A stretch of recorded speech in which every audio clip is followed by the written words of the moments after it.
a shortage of capital, you have shortage of skilled labor, and you have lack of infrastructure. Without these, forget about sustainable development, forget about the United Nations goals and everything. So what did China do? Well, China said we can solve that, or we have the capital. So since the Forum on China-Africa Cooperation in Johannesburg 2015, China provided $60 billion in investments and loans for infrastructure development projects, agriculture, and industrial development. In last September, China pledged to the African nations to also invest $6 billion more to fill the gap in the capital shortage. Now we have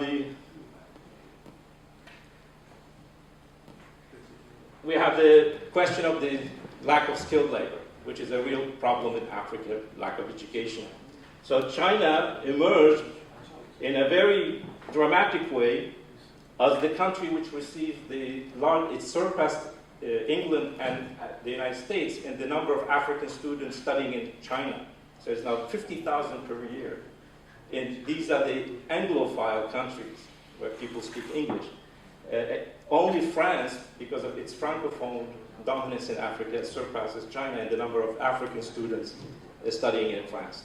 So this is a dramatic increase in the number of African students studying in China. Besides all the projects that China is financing and building in African countries like railways, unlike what we hear in the media, is that they bring Chinese prisoners from prison and make them work in these projects. That's a complete lie.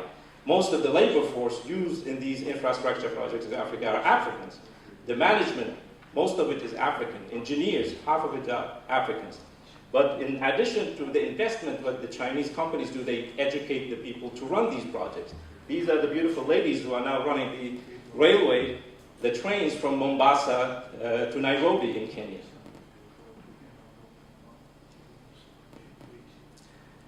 Now, we have a lack of infrastructure, which is the biggest problem in Africa's development. Now, this is not a Chinese idea. This is from 1982 Lagos Plan, which was introduced by the African nations themselves to connect all the capitals of Africa with highways. But it was never built, for reasons we cannot go through now. But this is the kind of idea which the Chinese Prime Minister in 2014, in a visit to West Africa and to East Africa, said we can help implement this plan, but we will build high-speed railways, we will build standard gauge railways to connect all African countries. What you do with this process is that Africa is very vast, but it's like a relativity theory. You can shrink the size of Africa the more you build fast transports to connect the different countries. So the big distances today will become much, much smaller to connect the different African nations. So in a short period of time, between 2014 and 2017, we had the Djibouti, Addis Ababa railway built, very fast, very efficient, but it's also part of an Ethiopian plan, not a Chinese plan, to industrialize Ethiopia, to build industrial cities in 8 locations, but they need the infrastructure, the power, and the skilled labor to make Ethiopia an industrial nation. And it's a quite impressive speed and dedication, both by the Chinese but also by the Ethiopian people. And we have welcomed the ambassador of Ethiopia here today. And then we have another plan which has been there for decades, is the East Africa Master Plan and the Lamu, South Sudan, Addis Ababa plan. Now they are being implemented and built in cooperation with China. But I think third countries are moving in, like Japan and other European countries are participating in some of these projects. This is President Uhuru Kenyatta of Kenya inaugurating this railway last year, and you can see people are very jubilant. Another transcontinental railway which China has helped build is the Benguela, Zambia, Tanzania railway. It also was built in record time, so connecting West and East Africa. We have actually the prospect of the possibility of connecting all Africa's rivers and lakes to turn them into a transport corridor by just building small sections connecting the lakes and the rivers, like the Europeans did. We have the Danube Main-Rhine river system, which is one of the busiest transport systems in Europe. It's connecting all East Europe to Western Europe through these rivers by building a short canal, the Main Canal, to connect the two rivers. This is very, very important. It's quite possible to do in Africa. Egypt is spearheading a project to initiate such a process to connect all the Nile River countries together with a river transport system. We have another issue, a place where Europe and China are working on, is a terrible climatic or ecological problem, which is the drying up of the Lake Chad. Lake Chad has been drying up for more than 30 years. Today, it's only 10% of its original size. 30 million people have been dependent on this lake for fishing, for agriculture. Now, there's mass immigration going on from this region. We have also terrorist groups using that situation, like Boko Haram, to increase their influence.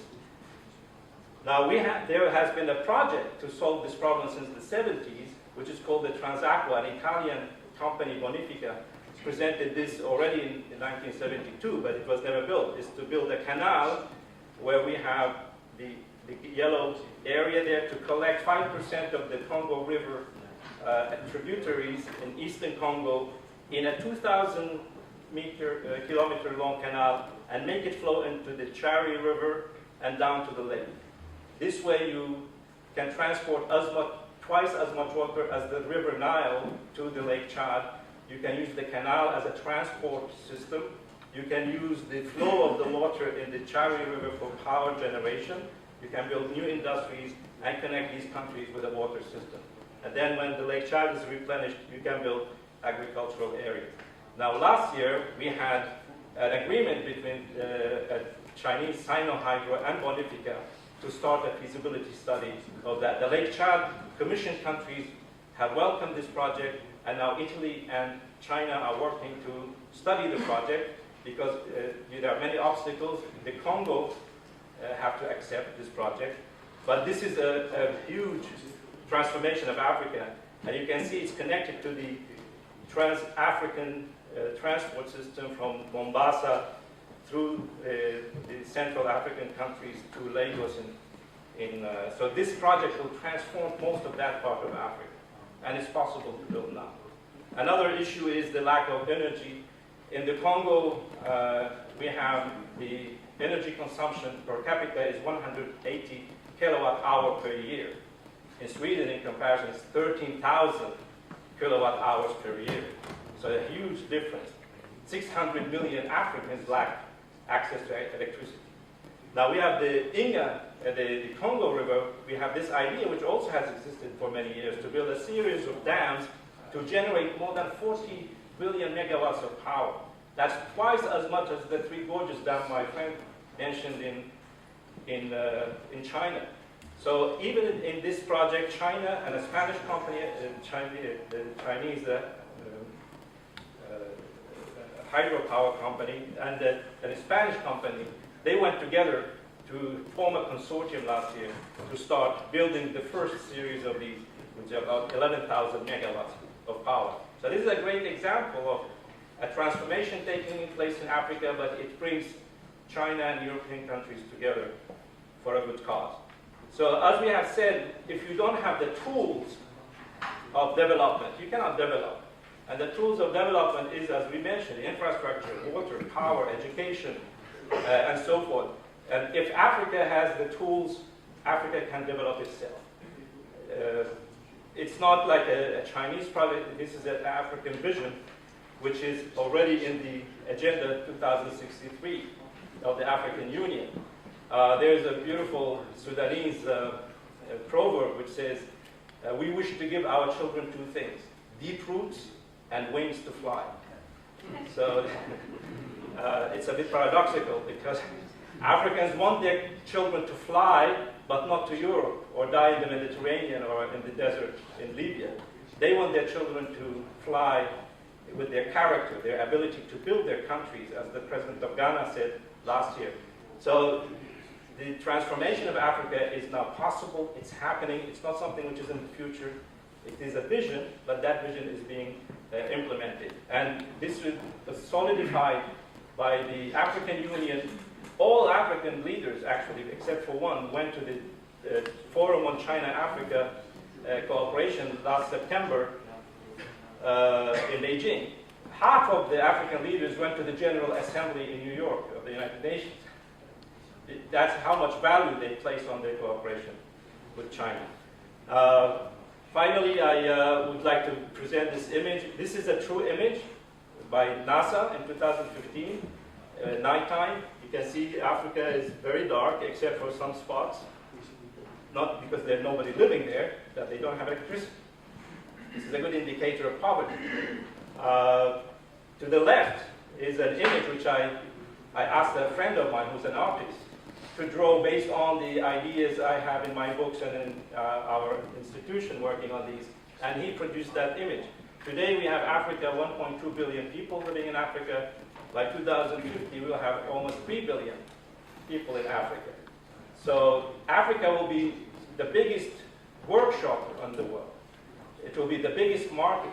So for European and Swedish companies, now they have to study what's going on in Africa because a lot is needed. And China by itself cannot build all these projects. You need the European technology, you need the European skill to participate in this massive development plan. So we have many of the projects being built. I'm sure there are Swedish, German, and other machines involved, but the general policy is not to be part of that development process. But I'm very optimistic and realistically optimistic that this will happen in the coming decades. Thank you very much.